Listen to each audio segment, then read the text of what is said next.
ल खोल हारजित त खेलमा भइरहन्छ नि कि कसो ल चल एकैछिन है खुपीका भाउ पेट कटक्क काट्यो म चर्पी गएर आउँछु यो एक हात बलेर खेले भयो नि त सही कुरो खुपीका बाबु रे सही कुरो स्वास्थ्यका लागि खेलकुद भन्ने मूल नाराका साथ म खेल्छु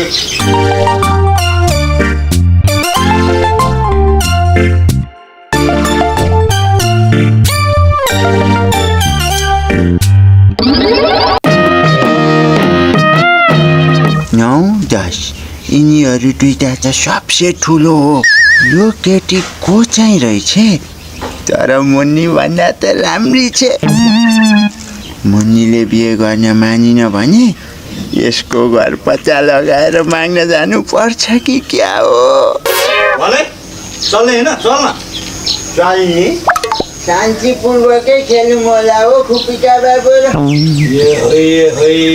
अनि खेल्ने भने खुर्कन पैसा हाल्न तासको इतिहासमै सबैभन्दा ठुलो तास आइरहेछ पैसा नहाल्ने त कुरै भएन नि ल मेरो सहयोग ल तेरो 100 हैन लु मेरो 200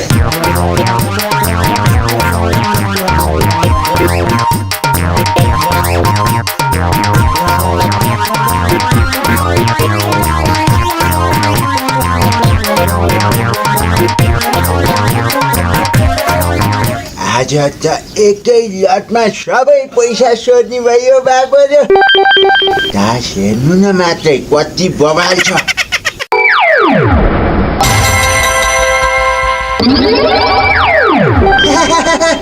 एउटै अङ्क रहेछ सबै फोटो मात्रै छ झ्यापमा छेउ कि क्या हो बुढा पैसा सोधौँ न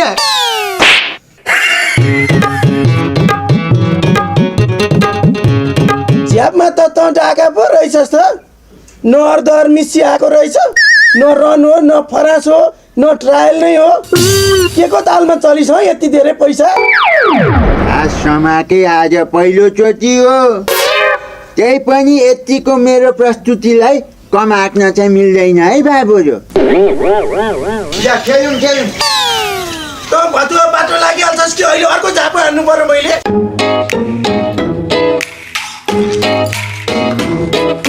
खेलकुदमा लागेको युवा खेलाडीमाथि दिउँसै हातपात हुन्छ अनि कसरी उँभो लाग्छ त खेलकुद दसैँमा पनि कस्तो बोर भएको बलु बेबीलाई र के साथीहरूले बोलाएर म्यारिज खेल्नु पर्यो हेलो मुन्नी कहाँ हुनुहुन्छ बलु बेबी एक्लै हिँडिरहेको छु मलाई पनि एक्लै बस्दा बस्दा दिक्क लागिसक्यो आउनुहोस् म्यारिज खेलौँ एक्कासी बिहे गरौँ भन्छ त एक्लै भएपछि जवानीको माग होला मुन्नी साँच्चै भनेको हो आफूले माया गर्ने मान्छेसित पनि झुट बोल्छु त साँच्ची भनेको हो कि अनि राम भजन बापुजीले मान्नुहुन्छ त मुन्नी तिमीले मात्रै भनेर त भएन नि बापुजीसँग सल्लाह गरेर नै फोन गरेको हो बापुजीले पनि आफ्नो मान्छेहरूलाई फोन गर्दै हुनुहुन्छ हो दादा आउनुहोस् न मुन्नीले पनि आफ्नो साथीहरू बोलाइराखेको छ दुई ग्रुप बाँडेर खेलौँला बाबुहरूसँग पनि सल्लाह गर्नु पर्यो हुन्छ गर्नुहोस् म कुरिरहन्छु हस् लभ यु मुन्नी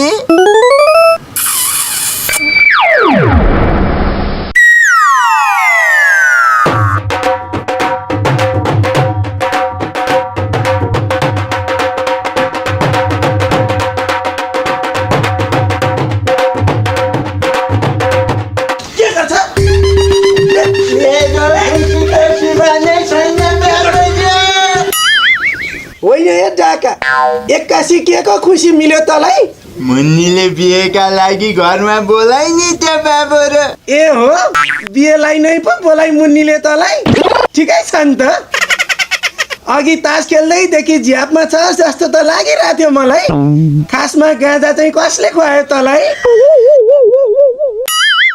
मलाई जन्म दिने एकलौटी बाको कसम बाबु र मैले झुटो बोलेको भए मलाई झुटो पर्यो।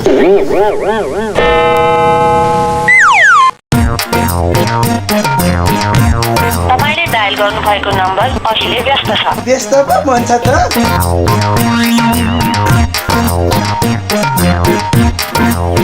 हेलो तपाईँको फोन त साह्रै पो व्यस्त छ त। म सितेबा बोलेको। होइन आफन्त साथीभाइलाई फोन लगाइरहेको थिएँ। त्यही त मलाई पनि बलेले सुनायो, विश्वास नलागेर घर मुलीबाटै जानकारी लिउँ भनेर फोन गरेको नि। त्यही त अब छोरीको खुसी भन्नु नै मेरो खुसी हो। समय पनि त हेर्नु पर्ला नि। अब दशमीको माहौलमा के समय हेर्नु पर्छ र, अहिले आइभयो। यतिसम्म हतार पनि नगरौ न रामभजनजी। विजया दशमीको दिन गरे कसो होला? अहिले नै ठिक थियो, तर केही छैन, दशमीको दिनमा पनि ठिक छ। त्यसो भए कुरा पक्का माने है त मैले। हो दादा, राम भजनले भनेपछि ढुक्क हुनु। ए होइ भनेपछि कुरो त सही रहेछ त सितेबा। कुरा सही नै रहेछ खुपिका बाउ। अब हामी जनता जानुपर्ने भयो। पहिलो निम्तो चाहिँ खुपिका बाउलाई नै भयो ल। अब टिकाको दिन बिहे गर्नलाई सायद हेर्नु पनि पर्दैन। अब हामी बिहेको तयारीतिर लागौँ भले कि कसो? लागौँ। छोरा छोरीका बाटाबाट कहिल्यै सुख मिलेन है मलाई। काकुजी, हजुर म त बिहेको निम्तो दिनको लागि पो आएको त। कि लिनुहोस् त सुपारी। बिहे कसको बिहे? छोरो पलेको बिहे फिक्स भयो नि त टिकाको दिन। जन्ती चाहिँ जसरी पनि जानुपर्छ है तपाईँ। ल मलाई निम्ता धेरैतिर दिनु छ, म गएँ।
परेको त मुनिसँग बिहे हुने हो, हाम्रो भान्जाको रक्षासँग कहिले बिहे हुने हो? जाउँ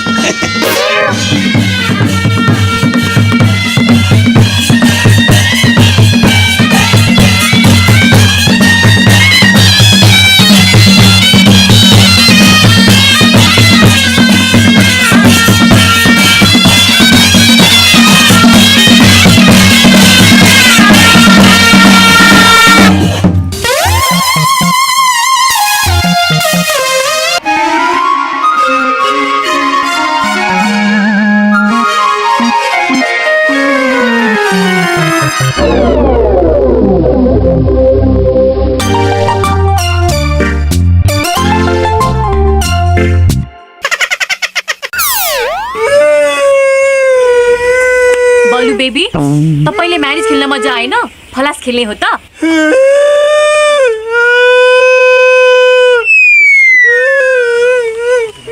यसको घर पत्ता नलगाएसम्म मेरो यो जुनीमा बिहे होला जस्तो छैन। भले यो म्यारिजमा औठी लगाइदिने चाहिँ कति बेला रहेछ?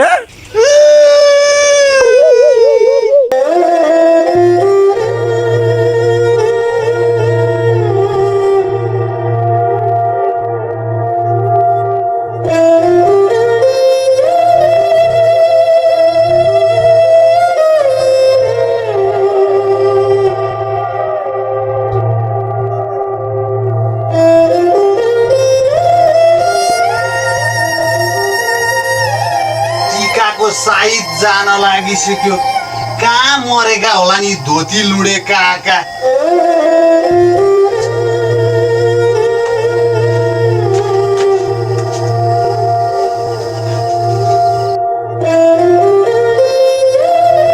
होइन काका कहाँ गएर टिका र जमारा लाएर आयौ तिमीले कहाँ गएर टिका लगाएर आउनु नि जन्त गइरहेको जन्त कसको नि बलेको बलेले बिहे गरो कोसँग गरेछ नि 52 पट्टीसँग गरो लुलु टिकाको थालीले म टिका टाँसिदिइहाल्छु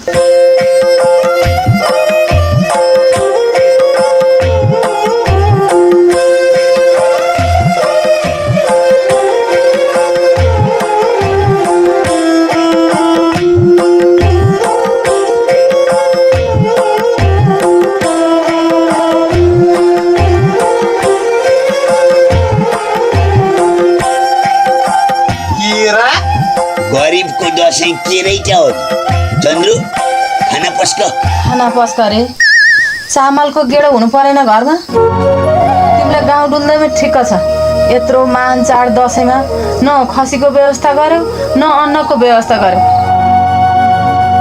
मैले कहाँबाट के लिएर आएर पकाउने